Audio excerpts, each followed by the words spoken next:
ओम सभी को सादर नमस्ते।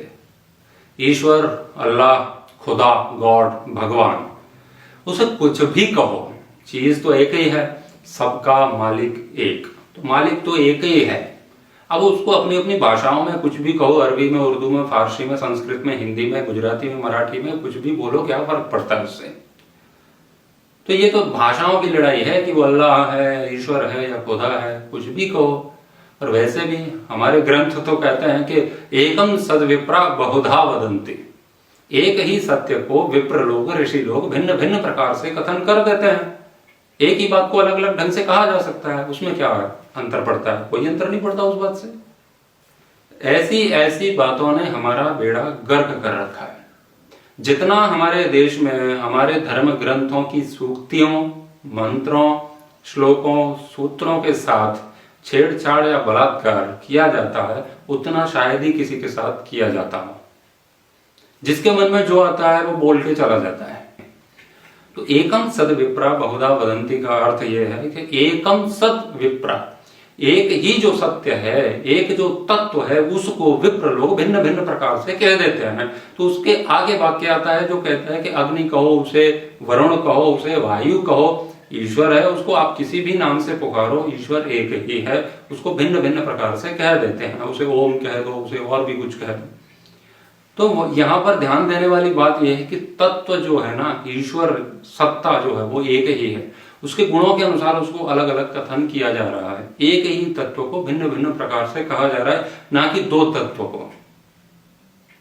यहां पर क्या हो रहा है कि ईश्वर और अल्लाह दोनों अलग अलग हैं और दोनों को लेकर के वो बात बोल दी जाती है कि एक ही चीज को अलग अलग प्रकार से कह सकते हैं। तो एक ही नहीं है, वो दो हैं। इसीलिए ये जो बात संस्कृत में बोल दी, एकम सद विप्रा बहुधा वदंती, ये यहाँ पर लागू होती ही नहीं है। वो एक ही तत्व को अलग अलग कह रही है, अलग अलग ढंग से, दो तत्वों के लिए नहीं है। वो उसका प्रारंभ ही एकम, एक से ही प्रारंभ होता है। लेकिन ईश्वर और अल्लाह तो अलग अलग है। ये कैसे पता चलता है? ये उसके गुण, कर्म, स्वभाव, उसके कार्य से पता चलता है, उसके चरित्र से पता चलता है, उसके ज्ञान से पता चलता है कि वो एक नहीं, अलग अलग है।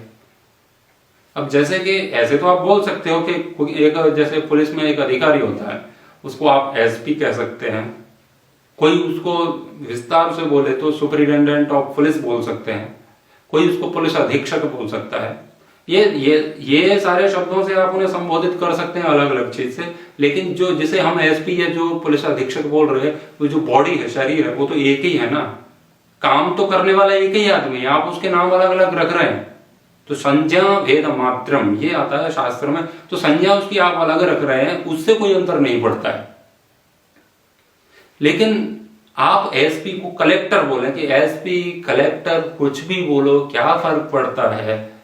तो फिर फर्क पड़ता है, क्योंकि एसपी अलग है, उसका काम अलग है, और कलेक्टर का काम अलग है।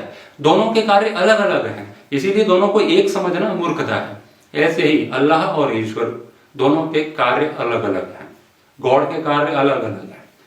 तो ईश्वर जो है वो सर्वज्ञ है, सब कुछ जानने वाला है। लेकिन अल्लाह है, अब अल्लाह क्या करता है वो कुरान पढ़ना पड़ेगा आपको, उसके लिए कुरान पढ़नी पड़ेगी। ईश्वर कौन है, क्या है, उसके लिए वेद और दर्शन, उपनिषद पढ़ने पड़ेंगे आपको। तो वेद में तो कहा गया ईशावास्यम इदम सर्वम यत् किंच जगत्याम जगत, ये जो सारा ब्रह्मांड है, इस जगती में जो जगत है वो उसी परम सत्ता से आच्छादित हो रहा है। ईश्वर सब जगह व्याप्त है। सब पर्यागात शुक्रम कायम अव्रणम स्नाविरम शुद्धम पाप वेदम, परिअगात, पर्यागात, वो चारों ओर फैला हुआ है परमात्मा। ऐसी कोई स्थिति, ऐसा कोई स्थान नहीं है जहां पर ईश्वर न हो। तो ये तो ईश्वर का स्वरूप वेद में बताया। लेकिन कुरान को उठा के देखोगे तो 7th फ्लोर पर अल्लाह विराजते हैं, वहां पर उनका एक सिंहासन है, वहां से वो ऑर्डर करते हैं, एक जगह रहते हैं। तो जो सब जगह रहता है वो फिर एक जगह कैसे रहता है? तो ये तो दो अलग अलग हुए ना, सिंहासन वाला अलग है और सब जगह व्याप्त है वो अलग है। तो ईश्वर अलग है और अल्लाह अलग है। ईश्वर जो है वो सब कुछ डायरेक्ट जानता है, सब कुछ स्वयं करता है, वो किसी से करवाता नहीं है, किसी और के द्वारा नहीं करवाता। लेकिन अल्लाह है वो कभी किसी को बनाता है, किसी शैतान को बनाता है, कभी किसी मैसेंजर को भेजता है। ईश्वर कोई मैसेंजर नहीं भेजता है, अल्लाह है वो मैसेंजर भेज रहा है, जाओ तुम मेरा उपदेश करो। लेकिन ऐसे मैसेंजर कह करके ऐसा कोई ईश्वर का कोई कॉन्सेप्ट नहीं है। तो ये दोनों चीजें अलग अलग हैं। ईश्वर जो भी करता है उसमें किसी की सहायता नहीं लेता, ये तो शैतान की सहायता लेता है। और फिर ऐसी चीज बनाता है, शैतान को बना दिया और वो शैतान उसकी बात नहीं मानता, उसे पता ही नहीं था कि ये मेरी बात मानेगा या नहीं। तो ये तो अज्ञानी का लक्षण है, जिसे पता ही नहीं है। ईश्वर किसी की परीक्षा नहीं लेता, क्योंकि ईश्वर है वो सबको अंदर तक जानता है टटोल के कि कौन कितने पानी में है। इसीलिए ईश्वर कभी किसी की परीक्षा नहीं लेते, लेकिन अल्लाह है वो परीक्षा लेता है। तो ये दोनों काम अलग अलग है। दोजख और जन्नत का कॉन्सेप्ट कुरान में है, वेदों में ऐसा कहीं भी नहीं है। हूरों का कॉन्सेप्ट अल्लाह है वो आपको हूरें प्रोवाइड कराता है, सुंदर स्त्रियों का लालच देता है, लेकिन वेद में ईश्वर कहीं भी ऐसा कोई लालच नहीं देता है कि आपको हूरें मिलेंगी, ऐसी ऐसी हूरें मिलेंगी, ऐसा करोगे तो वैसा होगा। तो ये दोनों काम दोनों के अलग अलग हैं। ईश्वर सबको साथ मिलकर के चलने का संदेश देता है। वो कहता संगच्छध्वम संवदध्वम संगो मनन से जानताम देवा भागम यथा पूर्वे संजानानाम उपासते। सब मिलकर के चलो, सबका मन एक जैसा हो, सबके विचार एक जैसे हों। समानो मंत्र समिति ही समानी समानम मनः सचित्तमेषाम। सब मिलकर के चलो, किसी से द्वेष मत करो, प्रेम से रहो। लेकिन अल्लाह की जो कुरान है वो कहती है कि आप काफिरों से दोस्ती मत करो, उनसे दूर रहो। जब आपके जो नापाक महीना मतलब पाक महीना है वो बीत जाए तो उसके बाद मुशरिकों को, बुत परस्तों को जहां पाओ घेर लो। ये सारी बातें हैं तो खून खराबे की बात करता है अल्लाह। ईश्वर ऐसा बिल्कुल भी नहीं करता है। तो तुम बहुत अच्छे हो और काफिर अपवित्र है, ये भावना कुरान से आती है, ये अल्लाह के कॉन्सेप्ट से आती है, ईश्वर से नहीं।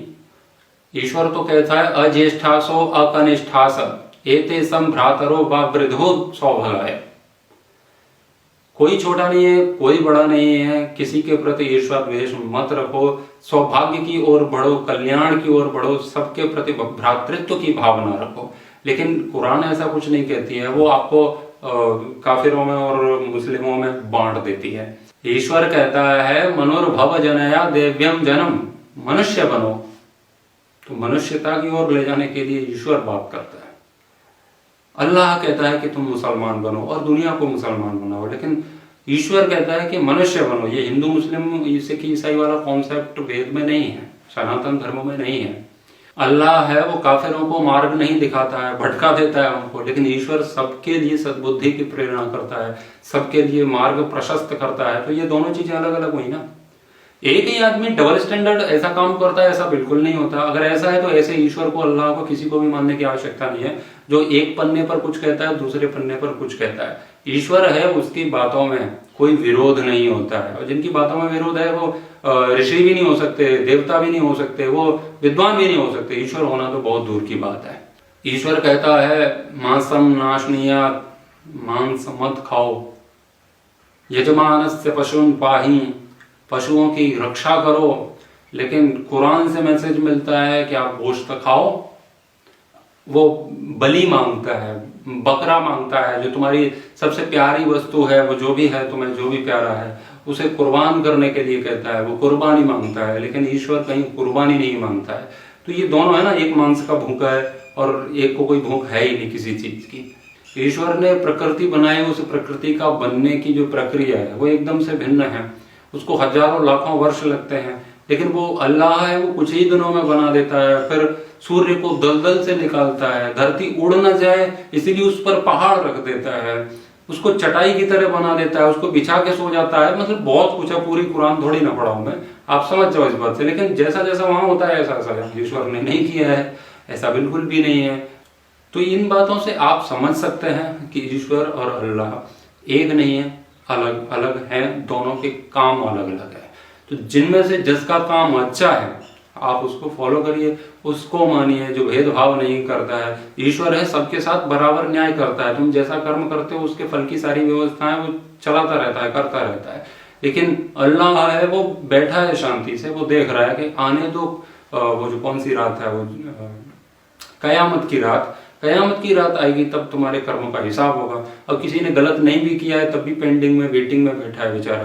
किसी ने गलत किया है वो तब तक उसे कोई दंड नहीं मिल रहा है। तो सबका हिसाब एक ही दिन में हो, एक ही रात में होगा, तो ऐसा नहीं है। ईश्वर साथ साथ हिसाब किताब करता चलता है, जिसकी फाइल है उसकी फाइल निपटाते चलता है, लेकिन वो पूरी फाइल इकट्ठी कर लेता है, बाद में करता है। तो ये दोनों अलग अलग होंगे तभी तो अलग अलग काम कर रहे हैं ना। थोड़ा सा दिमाग की बत्ती जलाओ और विचार करो। जहां पर भी एकम सद विप्रा बहुधा वदंती बोला जाता है ना, वहां पर विचार करना, वो व्यक्ति दो तत्वों की बात कर रहा है कि वो एक ही बात को भिन्न भिन्न प्रकार से कह रहा है। तो ठीक है, ईश्वर को आप ओम कह सकते हो, आप उसको जगत पिता कह सकते हो, आप उसको ब्रह्म कह सकते हो, वो सब कह सकते हो, क्योंकि सारी चीजें उनमें घटती हैं वो। इसीलिए ईश्वर को केवल ओम ही कहें ऐसा नहीं है, आप दूसरा नाम ले सकते हैं, लेकिन अल्लाह नहीं कह सकते, क्योंकि अल्लाह का कॉन्सेप्ट वहां से मिलता है, क्योंकि अल्लाह का काम कुछ और है। लेकिन आप सनातन धर्म में देखोगे तो ब्रह्म का भी काम वही है, ईश्वर का काम वही है, वो सब एक ही है ना। तो आप उसको अलग अलग ढंग से कह सकते हैं, कोई अंतर नहीं है। हाँ, ईश्वर जो तत्व है, जो ऐसे ऐसे काम करता है, वेद में ऐसा कुछ लिखा है कि वो ईश्वर ऐसे प्रकृति बनाता है, ऐसे संचालन करता है, ये सारी बातें अगर उसमें लिखी हैं, वेद में है, उसमें अगर आप जैसे किसी को हिंदी नहीं आती, किसी को संस्कृत नहीं आती, तो कोई अंग्रेजी भाषा का कोई व्यक्ति है, कोई अरबी वाला है, कोई फारसी है, तो उसको यदि वो अल्लाह और जो भी कह सकता है, खुदा कहे, लेकिन इसी तत्व को कहता है, तो भाषांतर यहाँ पर हम समझ सकते हैं कि ठीक है, उसको ये सब नहीं आता, वो अपनी भाषा में उसे ऐसा कह रहा है, लेकिन वो जिसे कह रहा है उसकी श्रद्धा किसी और के प्रति है, उसका कार्य कुछ और है। तो यहाँ पर संज्ञा भेद मात्रम वाली बात नहीं है। संज्ञा भेद मात्रम का अर्थ यहाँ पर उसमें ही घटेगा, ब्रह्म में, ईश्वर में, जगत पिता में, सर्वरक्षक में, इसमें घटेगा, अल्लाह में नहीं घटेगा।